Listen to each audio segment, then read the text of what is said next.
Fala aí, galera, beleza? Então, vamos continuar com a nossa parte de geografia da população. Hoje a gente vai falar dos movimentos migratórios no mundo, tá certo? Primeiro a gente vai fazer uma caracterização geral de como é que acontece a movimentação de pessoas pelo mundo. Depois a gente parte especificamente para a análise de dois casos que vem chamando muito a atenção e que ocupam bastante espaço na mídia, que são os movimentos migratórios de africanos para a Europa e o movimento migratório dos latinos para os Estados Unidos, tá certo? A nível de mundo aí, sem dúvida nenhuma, são os dois movimentos migratórios que chamam mais atenção e que também vêm sendo bastante cobrados aí no vestibular, tá certo? Hoje a gente vai poder acompanhar o nosso PowerPoint aí do lado. Acredito que isso vai facilitar a compreensão de vocês também, tá certo? Então, olha só, no primeiro PowerPoint aí que vocês estão vendo, a primeira imagem aí, dá conta de que hoje nós temos 300 milhões de pessoas vivendo fora do seu país de origem. Em números absolutos, isso é muita gente, mas em números relativos é uma população pequena. Por quê? Porque a gente está falando de menos de 5% da população mundial. Tá? É muito pouca gente se a gente for pensar na população como um todo, ok? Então, 300 milhões pode até ser um número absoluto bastante que impressiona bastante, mas a gente vê que em termos relativos há pouquíssimas pessoas vivendo fora do seu país de origem. Então, a gente faz até uma brincadeira. Se você quer encontrar franceses, vá à França. Se você quer encontrar japoneses, vá ao Japão. Estou dizendo isso porque, com o bombardeio que a gente tem na mídia, né, todos os dias, sobre movimentos migratórios, agora não, né? Porque agora o povo está falando só de pandemia, quarentena, coronavírus e de política. Então, outros noticiários praticamente não têm espaço na imprensa, né, de uma maneira geral. Mas, quando nós estávamos no nosso antigo normal, falava-se muito dos movimentos migratórios, né, na mídia, de uma maneira geral, principalmente na televisão aberta, nos canais de notícias. E isso nos dava a impressão de que, olha, a Europa só tem imigrante, nos Estados Unidos só tem imigrante, etc. E, bom, a gente já está vendo aí que esse número ele é relativamente pequeno, sobretudo se nós compararmos com o todo da população mundial e com todo o apelo de mídia que esses movimentos migratórios acabam tendo, tá certo? Uma coisa importante aí, galera, nos movimentos migratórios, a gente ter a seguinte noção. Primeiro, o camarada, ele decide sair, ele decide emigrar, tá certo? É, as pessoas saem do seu país de origem, as pessoas saem do seu lugar de origem, porque ele não está mais atendendo às expectativas que o sujeito idealizou para a vida dele. Tá certo? Então, primeiro ele toma a decisão de ir embora, seja por questões de trabalho, seja por questões de estilo de vida, que ali no lugar onde ele nasceu ele não está conseguindo ter. Então, ele toma essa decisão: não quero mais ficar aqui, vou embora. Em seguida é que ele vai tomar a decisão do destino, para onde eu vou, para qual lugar eu vou. Tá certo? Isso é um segundo passo.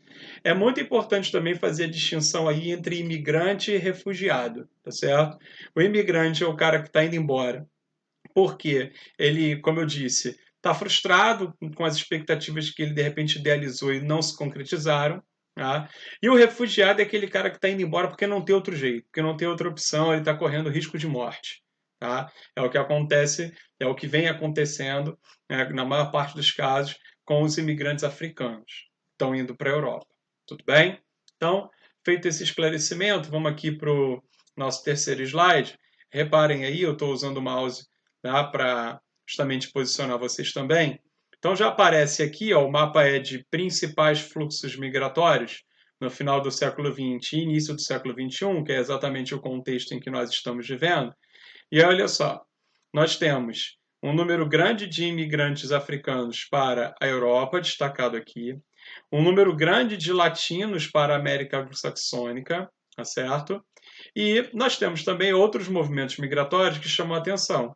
Movimentos migratórios dentro do continente africano, eu vou falar sobre isso aqui, e pessoas que também saem aqui do sul e do sudeste da Ásia e vêm para a América anglo-saxônica. Tá? Nesse caso aqui, vou aproveitar para falar logo, porque a gente não vai dar tanto destaque assim, a gente tem muita mão de obra qualificada tá certo? Desses países do sul e do sudeste asiático, que vêm para a Austrália, vêm para a América Anglo-Saxônica, mais especificamente para o Canadá, tá? Principalmente engenheiros, a galera da engenharia faz muito essa imigração. E isso a gente vai chamar de exportação de cérebros, né? Justamente porque são pessoas. Não é, por favor, isso não é literalmente, viu? Não são pessoas. Não é o cérebro que está indo embora para transplante, nada disso. A gente usa essa expressão exportação de cérebro para dar conta de um imigrante qualificado, tá certo? Que está indo embora.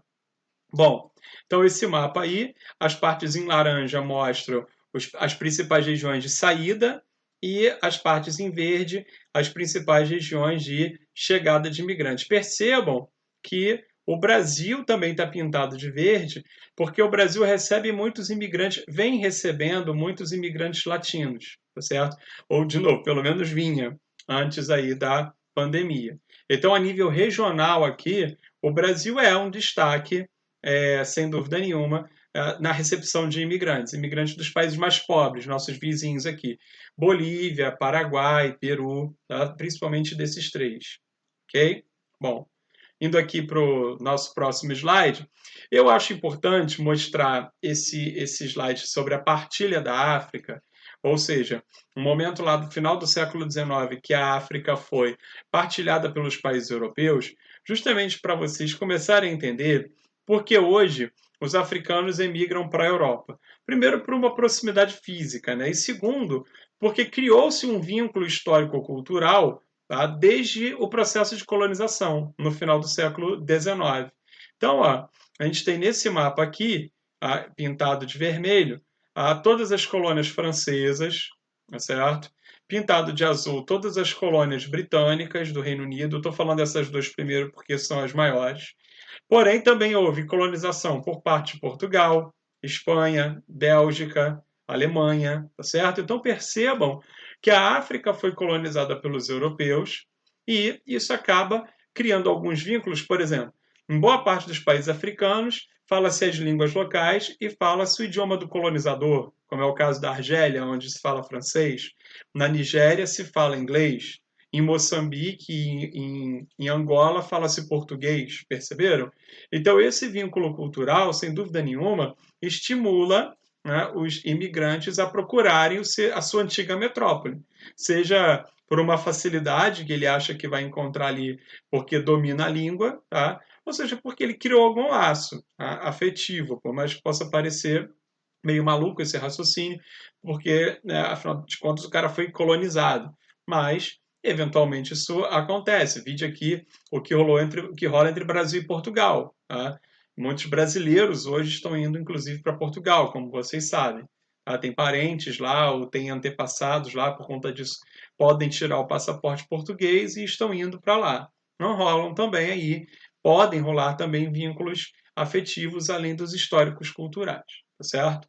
Bom, esse outro mapa que eu estou mostrando para vocês mostra, olha só que emaranhado, os movimentos migratórios dentro do continente africano, que são maiores do que os movimentos migratórios da África para a Europa, tá certo? Só que não aparece na mídia. O cara está migrando, por exemplo, da Namíbia para a África do Sul. Isso não vai aparecer na imprensa, tá? Não tem o holofote que a Europa tem.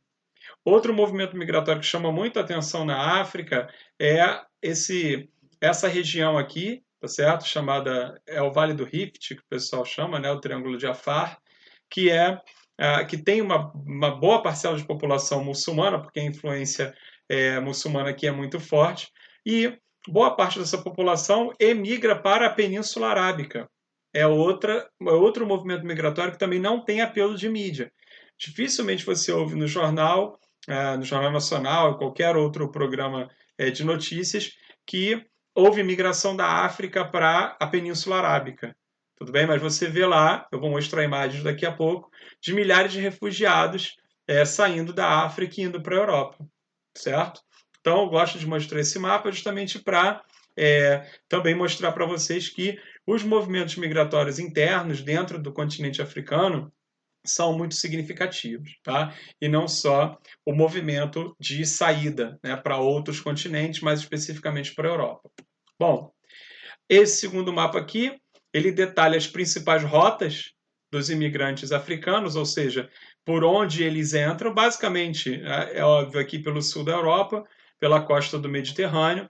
Por conta disso, alguns países como a Itália, a Grécia, a França, a Espanha, acabam recebendo uma leva maior de imigrantes, tá certo? Porque está mais próximo fisicamente, então eles conseguem chegar com mais facilidade. Então essas seriam aí as principais rotas, pelo menos iniciais, tá? Depois o camarada pode até emigrar para outros países dentro da Europa. Bom, essas imagens aqui que eu separei para vocês já devem ter visto, viraram imagens comuns, né? Transformaram-se em imagens comuns de barcos lotados, cheios de imigrantes africanos, muitos desses barcos extremamente precários, às vezes nem barcos são estruturas improvisadas que a galera acaba transformando em barco. É todo o desespero, tá certo? Que demonstram que essas pessoas não são imigrantes, como eu falei no início, elas são refugiados, elas estão aqui nitidamente fugindo de uma condição de extrema pobreza ou de uma condição de guerra, em que o camarada pensa o seguinte: olha, se eu ficar aqui, eu vou morrer. Isso é uma certeza. Se eu entrar num barco desse ou coisa parecida, eu tenho uma chance. Perceberam? Então, é claro que é uma condição extremamente difícil, dramática, eu diria, para o cara se aventurar, né, se arriscar em condições precárias de segurança para encarar um mar Mediterrâneo, como vocês estão vendo aí nas fotos, imagine em que condição esse camarada vivia no seu país de origem, certo? Então essa crise humanitária na África, ela acaba gerando, ela é o principal gerador desse movimento migratório para a Europa, certo? Porque é muito difícil, como a gente viu no primeiro slide, é muito difícil a pessoa sair do seu lugar do lugar onde ela nasceu e imigrar. É um fenômeno raro até, tá certo? Se a gente for considerar o total da população mundial. A gente viu que é um percentual bem pequeno. Então, para as pessoas tomarem essa decisão de ir embora definitivamente, percebam que eu não estou falando do camarada que de repente vai fazer um intercâmbio e tal, não é nada disso. Estou falando de alguém que decide mesmo ir embora, tá? De forma definitiva. Né? Isso é, mesmo aqui do Brasil, né? Pessoas de classe média que às vezes querem ir para a Europa, para os Estados Unidos, a maior parte vai, passa um tempo e volta, tá certo? O cara que quer sair definitivamente, esse cara que tem na cabeça essa ideia de ir embora definitivamente, na maior parte das vezes é a minoria, e muitos não conseguem concretizar essa ideia, tá certo? Então, estou falando isso para ilustrar, para mostrar para vocês o quanto é difícil haver a imigração e o quanto ela tem que ser impulsionada, sobretudo nessas condições aqui, ela tem que ser impulsionada por uma situação muito dramática, tá certo? Bom, vamos ver aqui Estados Unidos e México, né? Na medida em que eles têm uma fronteira bastante extensa. Os Estados Unidos têm duas fronteiras terrestres só, né? A fronteira com o Canadá, que é três vezes três vezes maior, perdão, do que a fronteira com o México. Então, a fronteira dos Estados Unidos com o Canadá é gigante, mas os Estados Unidos controlam com muito mais facilidade, enquanto que a fronteira com o México, em comparação com a fronteira com o Canadá, é relativamente pequena, mas eles têm extrema dificuldade de controlar, tá certo? Parte dessa fronteira, ela tem muros, cercas de arame farpado, eu vou mostrar isso aqui para vocês, e uma outra parte é o próprio Rio Colorado, tá? Que faz a divisa, a barreira física. Bom, reparem aí em algumas fotos que mostram essa aqui, ó. Essa foto é de Tijuana, tá certo? E reparem que o muro ele avança inclusive em direção ao mar, tá? Para dificultar ao máximo aí a passagem das pessoas para o lado estadunidense. Essa foto aqui mostra uma leva de imigrantes da Guatemala, tá? Para mostrar o quê? Que não são só mexicanos que vão para os Estados Unidos, são latinos de uma maneira geral. E muitos desses latinos, como os guatemaltecos, aí, os nativos da Guatemala, chegam no México e desaparecem, tá? Porque essa travessia da fronteira muitas vezes é muito perigosa. As cidades na fronteira entre México e Estados Unidos, em que várias pessoas elas vendem serviços de auxílio para você passar a fronteira, para você ultrapassar a fronteira, mas muita gente cai em armadilhas, tá? Muita gente se aproveita do desespero das pessoas. Há vários casos de pessoas que pagaram para serem atravessadas e essas pessoas foram roubadas e mortas, né, no caminho, por esses ladrões, né, bandidos, que acabam se aproveitando, se fazem passar por agentes que vão facilitar essa passagem pela fronteira do México com os Estados Unidos e, na verdade, só estão de olho ali no dinheiro da pessoa. Infelizmente, isso acontece bastante.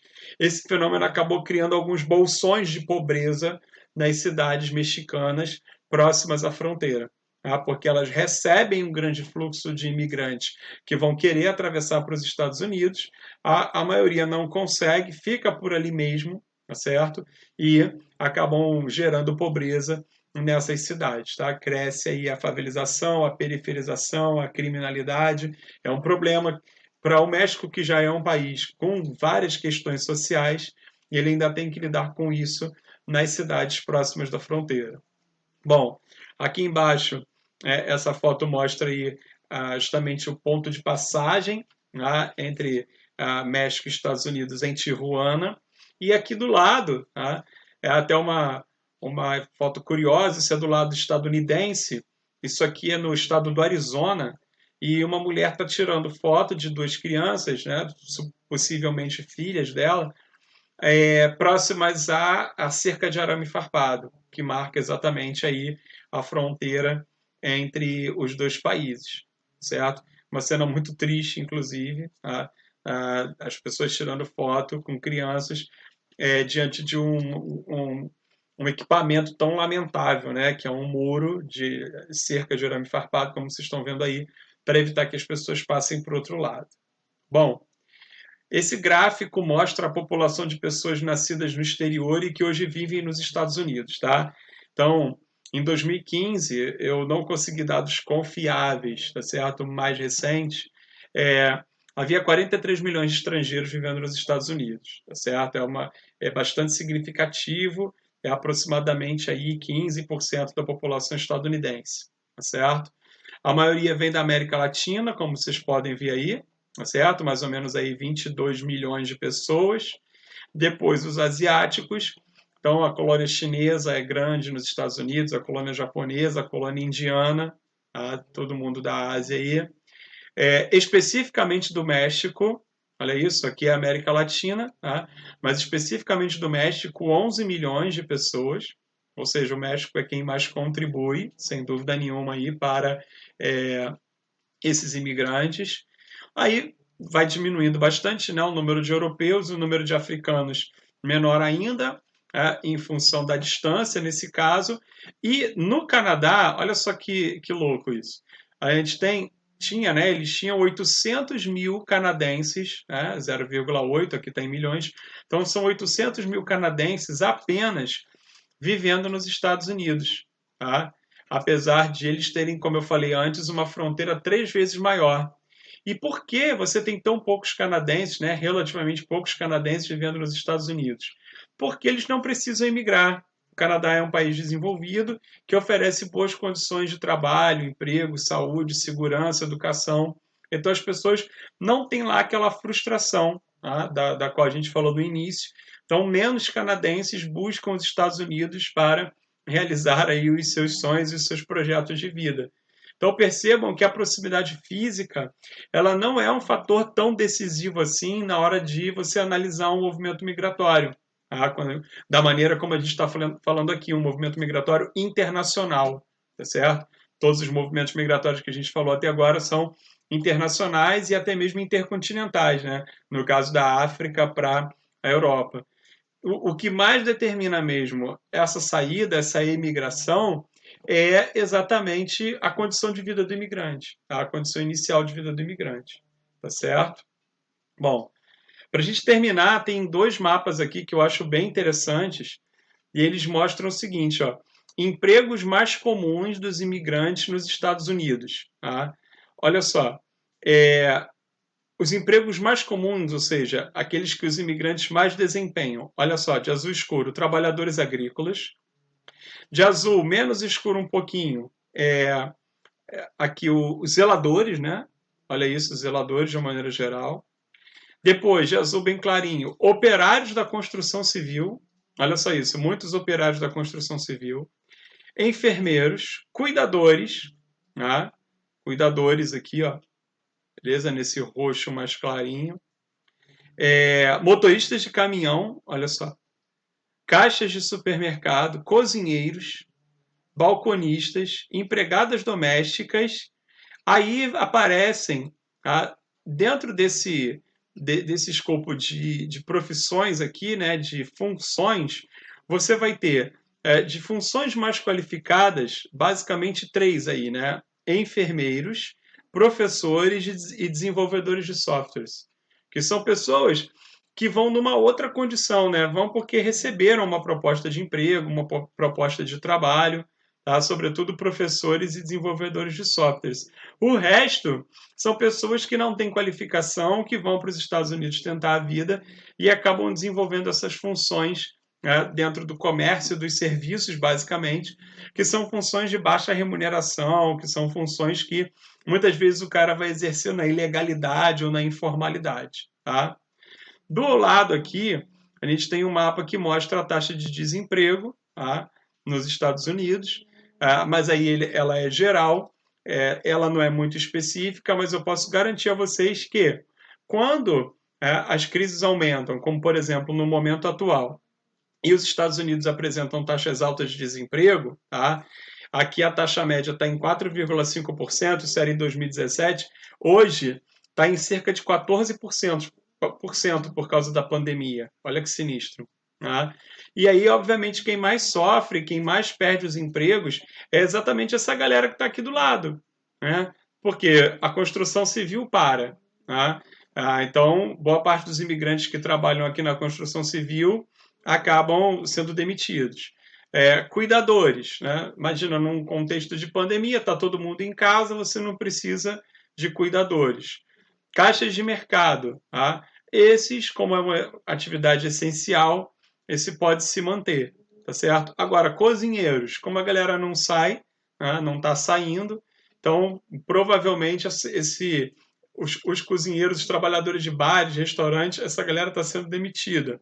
Então percebam, tá? Em tempos de crise, exatamente esses empregos de baixa qualificação, de baixa remuneração, mais precários, que são os empregos exercidos as funções exercidas pelos imigrantes, é que vão mais sofrer, certo? Então percebam, imigrar não é uma coisa fácil, a vida do imigrante em outros lugares do mundo, fora do seu país de origem, é difícil, mesmo que você seja um imigrante qualificado, tá? E que tenha lá uma boa remuneração, né? Viver longe da família, as pessoas podem achar que isso é uma bobagem, mas não é. Viver longe do lugar que você pode reclamar, que você tem lá um monte de problemas e tudo, só que há a construção de uma ideia de pertencimento, sabe? Um lugar que muitas vezes a gente só se dá conta quando a gente sai. Tá? Então você está em Bangu ou redondezas, né, ou adjacências. Você conhece as ruas, você conhece os lugares, você conhece as pessoas. Você às vezes vai no calçadão de Bangu, você encontra um conhecido e a gente não se dá conta do quanto isso é importante. Talvez agora na pandemia as pessoas estejam mais ligadas nisso, né? Mas até então as pessoas não percebiam o quanto isso era fundamental para a nossa vida. E quando você emigra, vai para fora, insisto no que eu já disse, mesmo numa condição financeira privilegiada, cara, você perde essas coisas, né? Eu sempre conto a história, eu tenho um amigo que infelizmente faleceu, né? Tinha um amigo, e ele foi para Las Vegas, não, mentira, ele foi para Dallas. Ele foi para Dallas trabalhar lá, ele é engenheiro calculista, ele recebeu uma proposta muito boa, era um cara muito independente, e, bom, acabou indo. Ele, bom, morava num lugar muito bacana, era reconhecido profissionalmente, trabalhava numa grande empresa, tá certo? Mas não era feliz lá. Ele assinava o Premier Futebol Clube internacional, né, que pode ser visto lá fora. Então ele era flamenguista, então ele via os jogos do Flamengo, ele ia para o Maracanã comigo quando estava aqui.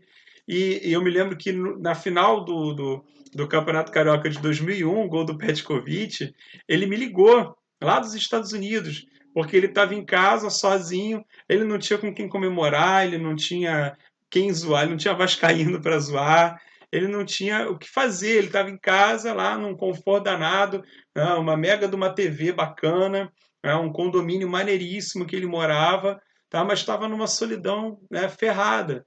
E num momento que deveria ser de grande felicidade, né? Porque ele estava flamenguista doente, Flamengo campeão daquele jeito. Né? Para quem não sabe, a maior parte de vocês não era vivo, acho que ninguém, ninguém com certeza era vivo, isso foi 2001, né? O Flamengo ganha do Vasco com um gol de falta do Sérgio Petkovic aos 43 minutos do segundo tempo. Então, imagina, isso foi uma loucura. Eu estava no Maracanã, eu estava presente, eu vi esse jogo e esse gol. Mas o cara, insisto, imigrante, qualificado, engenheiro, todas as regalias, estava lá nos Estados Unidos, né? E mesmo depois de um momento de tanta felicidade, estava, e aí?